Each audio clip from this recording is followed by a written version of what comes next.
Күн батарда ұйықтама. Тәңірдің ырзық тарататын Рузан деген перістесі бар екен.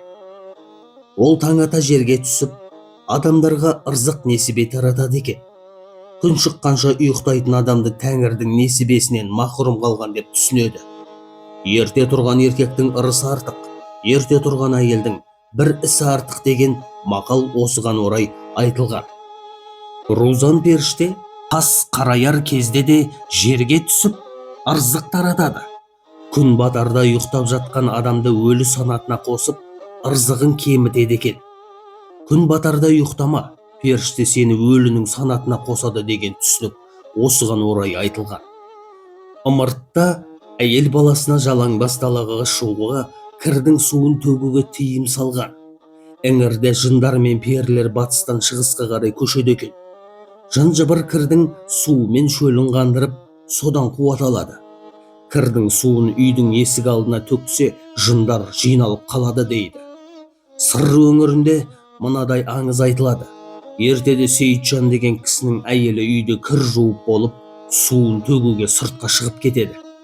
Сүт пісірімдей уақыт өтсе де қайта оралмайды. Сейітжан әйелін әрі бері күтеді. Оны іздеп тысқа шығады. Біраз іздейді, таба алмайды. Көршілерінің үйіне барып шығады. Оларда да жоқ. Сол кезде сыр бойында Әубәкір деген атақты ишан бар екен.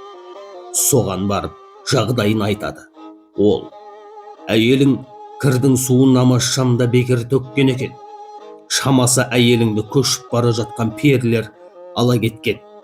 Мен оларға хат жазып берейін, сен соны апарып бер, дейді. Оларды қалай табамын, дейді. Кешке дәретіңді алып, тазаланып, алдарынан шық. Есігіңнің алдына кірдің суын қойсаң, өздері үймелейді. Сол кезде менің берген хатымды біреуіне ұстат, дейді. Сосын тұмар жазып беріп, мына тұмар сені жын-жыбырдан қорғайды, саған тиісуге батпайды, дейді. Сейітжан ертесіне кеш бата есігінің алдына кірдің суын қойып, жын-перілердің көшін күтеді. Кірдің суының иісін сезген жындар Сейітжанға қарай жақындайды. Сол кезде ол хатты көсемдеріне ұстатады. Ол хатты оқиды да көшті тоқтатып, мына адамзаттың әйелін кім алды, деп айғайлайды. Ешкім үндемейді. Екінші рет айғайлайды. Онда да ешкім үндемейді. Үшінші рет айғайлағанда бір жын шығып, мен алып едім, деп қайтарып берген екен. Сейітжан әйелін алады да қазыққа байлап қояды.